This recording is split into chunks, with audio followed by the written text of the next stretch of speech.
ማሕበራዊ ሚድያ ኣብ ሰሜን ክፍለ ከተማ ቀበሌ 05 ተረኣየ ኢቨንት ማሕበራዊ ሚድያ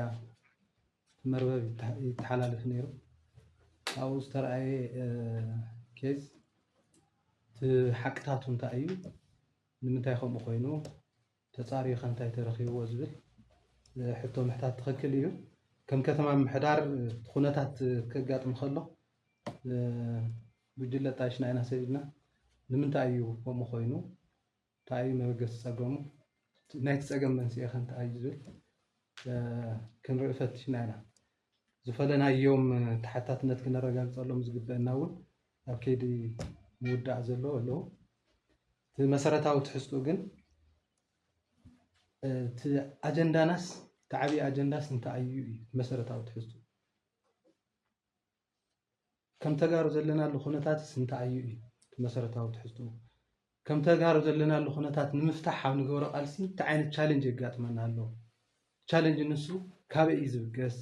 ምርኣይ ከድልየና እዩ ኣትኩሮት ድሓር ስፔሲፊክ ኣብቲ ኩነታት ዘጋጠመ እንታይ የጋጢሙ ከመይ ኢሉ የጋጢሙ ዝብል ዝርዝር ከቕርብ ክፍትን እየ። ልዕሊ ኩሉ ቅድሚ ኩሉ ኣብቲ መኸተ ከይድና መኸተ ህዝቢ ትግራይ ዝድግፍ ሓይሊ ንመኸተ ህዝቢ ትግራይ ዕውት ክኸውን ዝፅዕር ዝቃለስ ኩሉ ነገሩ ዘወፈ ሓይሊ እኒአ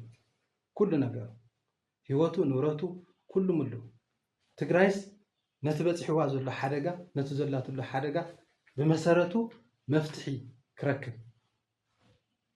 ሕቶ ህዝቢ ትግራይስ ብመሰረቱ መልሲ ክረክብ ተኮይኑ ድማ ተቃሊስካን ምዃኑ ኣሚኑ መስርዑ እናመልአ ኣብ ዝተዋሃቦ ልኡኽ ተዋፊሩ እናሰርሐ ዘሎ ሓይሊ ኣሎ። እቲ ዝበዝሕ ሓይሊ እዚ ድማ እቲ ህዝብና ኦውን ዝገበሮ ዓቕሚ ውሕዳት ድማ ነዚ መኸተ እዚ ብዝኾነ ይኹን ምክንያት ከተዓነቑ እዚ መኸተ እዚ ዕውት ከይኸውን ናይ ፀላእቲ ልኡኽ ሒዞም ዝወፈሩ ሓይልታት ኣለዉ። እዚ ክበሃል ከሎ ፀላእቲ ከምቲ ዓንተወይ ዝጠቐስክዎ ናይ ተጋሩ ዓቕምን ሓይልን እንታይ እዩ ኢሎም ፈልዮም ተጋሩ ክብትሉና እዮም ወፊሮም እንታይ እዩ ተዓቕሞም ናይ ተጋሩ ዓቕሚ ውዳበ እዩ።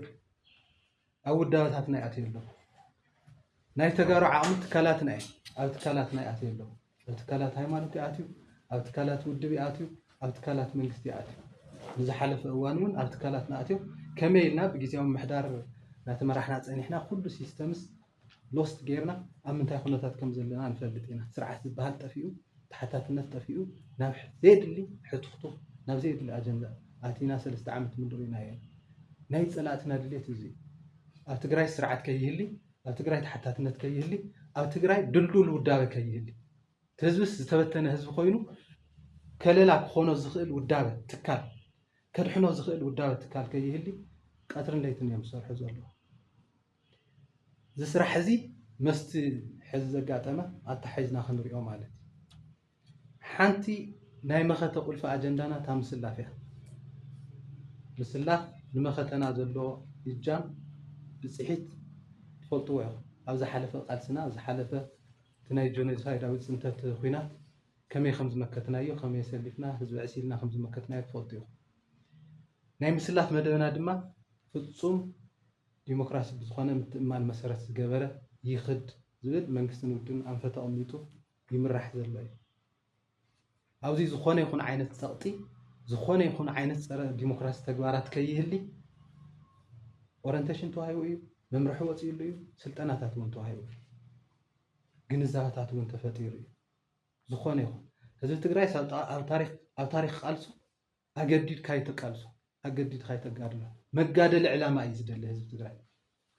ሕዚ እውን ንፁር ዝኾነ መጋደሊ ዕላማ ኣሎ። ነቲ ንፁር መጋደሊ ዕላማ ኣጀንዳ ጌርካ ምስ ህዝብካ ተረዳዲእካ ናብ ቃልሲ ክወፍር ተሓድሽ እውን መስርዕ ክምልእ ካብ ኣሃዱኡ ዝመፀ እውን ናብ ኣሃዱኡ ኣትዩ ምስ ብፆቱ ተሓዊሱ ነቲ ታሪካዊ ሕድሪ ተሸኪሙ ከዕውት ንፁር ኣንፈት ኣለዎ። ኣብ ናይ ዝሓለፈ ናይ 05 ዘጋጠመ ተሓቂ ክልተ ዓይነት ተዓለምቲ ሓደ ሓደሽቲ ተዓለምቲ ነይሮም ንበይኖም ካልኦት ድማ ካብ ኣሃዱኦም አንጠልጢቦም 26 ዝኾኑ ንበይኖም ሓሙስ ምሸት ኣትዮም ሓዲሮም ኣብ መፅንሒ ኣብኡ ምግያሽ ኣሎ تمجاش درار مستنقدو شاي زتأناقد اللوا أو أوديتات أتين زتأناقدا سكعنا تعليم كفلي وينا أحد سخدو زتأناقد اللوا نجوه توم حدش تعلم تخيدو نا التعليم توم أحد تنطواتي زموصو أرفيدو مصراي تغيرو كافتم 26 توم 6 مردأت اللوا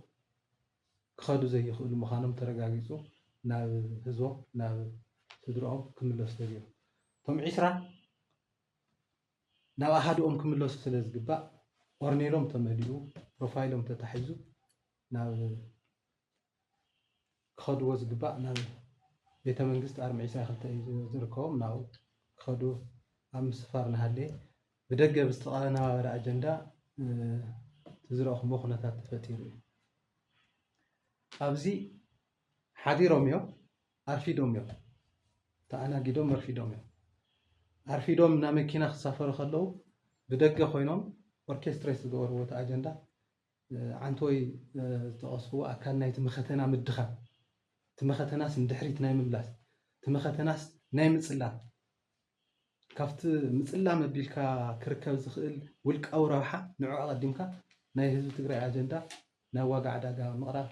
وفيرهم زلوا حيلتات كتكم اللي خيلهم يوم بعد كناويرهم هوي كفتر غيرهم تطايمهم بتاع أجندة نسوخهم كخون نير ودي أينورن خالد بوتاي تصاريو أو بدقن بوشتن أما حاورنا أما رارحنا سفترة كفتات سحتات انت أيو نسو تصارينا لنا نفس حتات الناس كنصبرينا أو دقزلون أو وشت زلون كله نت خناتاتس زي مثلو تمثل زغورو اكترز او تساتفو اكترز ريخات صاريخات حتى تمت مرقاص كدلي بمسرتاو تحسو ግን ክንምክት ክንቃለስ ድሌት ዘይብሎ ኣመንጎ ትግራይ ትስዕር ኢሉ ትግራይ ንኽትስዕር ኩሉ ነገር ዝኸፍልን ኣመንጎ ትግራይ ትስዓር ኢሉ እሞ ትግራዋይ ኮይኑ መንነቱ ዝሸጠ ዘሎ ግጥም ልኡኽ ናይ ጸላእቲ ኮይኑ ናይ ጸላእቲ ልኡኽ ተሸኪሙ ልኡኾም ከፈጽም ዘሎ ግጥም ዝነዓቕ ይኾነ እዚ ካብቲ ብሄራዊ ረብሓ ካብቲ ዓንቶይ ዝጠቐስኩ ኣጀንዳታትና ዝወፀ እዩ ኣብ ሓደ ኣጀንዳ ክነዓስል እናተገበአና እሞ ክዕስለና ዝኽእል ኣጀንዳ ትኽክለኛ ኣጀንዳ እናሃለየ ነዚ ንጎኒ ገዲፍካ ረብሓ ህዝቢ ትግራይ ብትነቢልካ ነታ ትረኽባ በታ ንሸዓ ትረኽባ ሒሳብ ንሓሰብካ ምኻድ ትኽክል ኣይነበረን ባህሊ ተጋሩ እውን ኣይኮነን ኣብ ታሪኽና እውን ከምዚ ዓይነት ፍጻመ ኣይነበረን የለን እዚ ታሪኻዊ ስሕተት እዩ ብመሰረቱ ክእረም ይግባእ ገሊኡ ተደናጊሩ ዝኣተየ እንተልዩ እውን ካብቲ ምድንጋሩ ክወፅእ ኮነ ኢሉ ዝሰርሕ እንተልዩ ድማ ተወዲብና ንቃለስ ንህዝቢ ትግራይ ዝጠቅም ኣጀንዳ ኣይኮነን እቲ ኣጀንዳ እዚ ንህዝቢ ትግራይ ዝጠቅም ኣጀንዳ ንጹር እዩ ኣብ ሕማቕ ኩነታት ኣሎ ዝህዝቢ እዚ ካብቲ ሕማቕ ኩነታት ነውፅኦ እዩ ነድሕንበ እዩ ኣብ ምጥፋእ ሓደጋ ኣሎ ዝህዝቢ እዚ ካብ ምጥፋእ ሓደጋ ነውፅኦ እዩ እቲ ኣጀንዳ ካልእ ናይ ጸላእቲ ብፍላይ ናይ ጸላእቲ ልኡኽ ሒዝካ መፂኻ ነቲ ናይ ህዝቢ ትግራይ ኣጀንዳ ትኩረት ከይረክብ ኣብ ምግባር ዝስራሕ ዘሎ ስራሕ ትኽክል ኣይኮነ እታ ናይ ሰሜን ዘጋጠመት እውን በዚኣ መልክዕ እያ እዚ ክብል ከለኹ ግን እቲ መንግስትን ውድብን ዘውፅኦ ኣንፈት بتخكل أو تحت وريدو يسرح له بقول لك عخد له مالت نمالك هنا أو قال حلف زلا فلو صار ديمقراطية تحزل له سقطت له مقدار له زي أم فتصم تقبلنا له من سيد جراي حزب تجراي مقادل المخنيات له مليء فسس مقادل المخنيات له نزل مليء فسس مقادل المخنيات أمينك علام أنت مخانو ردي أخا ناب حدا متيخا كسلف كمكت مقوات زي دما بديمقراطيا أقوى بمتأمن كفتسم مقوات نايقدم أبزي تنزل رأيات تقوارات رئيخا مقرى من محدارا من حقا وسقومت الموساد نايقدم كبيري زي بقى تصالنا ناصر احنا اللي الخدينا أبتحتك ورد كله تفز عصمه كمت كابل على وريدو بمولئنات ብምትእማን ብዲሞክራሲያዊ ኣገባብ ይፈጽም ተባሂሉ ዝወረደ ምሽራፋት ኣለዎ ንርኢ ኣለና ኢና እቲ ሓደ ኤለመንት ዝረኣናዮ እውን ኣብ ዝተፈላለዩ ከባቢታት እዚ ናግድን ክእረም ኣለዎ ክንእርሞ ኢና ድማ ልዕሊ ኩሉ ቅድሚ ኩሉ ዘገድሰና ግን ዝመኸተ እዚ ይተዓወት ዶ ኣይተዓወት ህዝቢ ትግራይስ ተዝሓስቦ ናይ መጻኢ ትግራይ ይገሃደሉ ዶ ኣይገሃደሉ ይርኣይ ዶ ኣይርኣይ ከም ተጋሩ ክንቃለስ ዝግበአና ህዝቢ ትግራይ ትሕዝ ዘለዎ ኩነታት ኣይምጥኖም ብታሪኹ እውን ከምዚ ዝበለ ኩነታት ክሽከም ኣይኽእልን ክሽከም ስለ ዘይኽእል ብዙሕ ዋጋ ከፊሉ እዩ ናይቶም ዋጋ ዝኸፈሉ ሕድር ኣለና ትባሃጊ ህዝቢ ትግራይ ምግሃድ ነዚ ዕላማ እዚ ዓፅዒትና ህዝቢ ትግራይ ካብ ተሓዝ ዘላቱ ኩነታት ናብ ዝሐሸ ናብ ዘላቒ ህልውንኡ ዘረጋግፅ ኤንድ ናይ መጻኢ ብሩህ ተስፍኡ ከረጋግፅ ናብ ዝኽእል ንውሰዱ ነስግሮ እዩ ኣብዚኣ ኩሉ ክረባረብ ዝኽእል ዓቕምታት ኩሉ ወዲውካ ምጥቃም ናይ መንግስትን ናይ ውድብን ስራሕ ይኸውን ኩለን ኣጀንዳታት ናብዚኣ ክመፃ ምግባር ናይ መንግስትን ናይ ውድብን ስራሕ ይኸውን እዚ ክንብል ከለና ዝተፈላለዩ ፖለቲካዊ ረኣያ ተሓሳስባ ኣይሃሊ ማለት ግን ኣይኮነን ውድብ ሕወሓት መንግስቲ ክምስርት ከለዉ ንፖለቲካዊ ስነ ምህዳር ናይ ምስፋሕ ኣጀንዳ ሒዙ ናይ ፖለቲካዊ ዘተ ፖለቲካዊ ዝተፈላለዩ መራፂ ሓሳባት ክመፁ ኣጀንዳ ሒዙ ዝተቃለሰሉ ዕላማ እዩ እዚ ብመሰረቱ ዝሽርሸር ኣይኮነን ነዚ እውን ዘጠናኽር ስራሕ ምስራሕ እዩ ከድሊ ተተሪኦ ግን ሓቂ በቲ ዝገለፅክዎ እዩ ኣብኡ ዘለዋ ኣዴታት እውን ምናልባት ረኺብኩሞ እንትኾን ትኽእሉ ኢኹም መብረሂ እውን ሂወን ኣሎ እየን ንሕና ኣድሪርና ሓዲርናዮም ኣቑሪስና እውን ሰዲድናዮም ናብ መኪና ክሳፈሩ ከለዉ ግን እንታይ ከም ዘጋጠመ ብደገ መፅኡ እንታይ ከም ዘጋጠመና ኣይንፈልጥን መንግስቲ ተፃርዩ ስጉምቲ ይውሰደልና እየን ኢለን ተነዴታት እውን ተነኡ ዘለዋ እዚ ቀሊል ምልክት እውን ኣይኮነን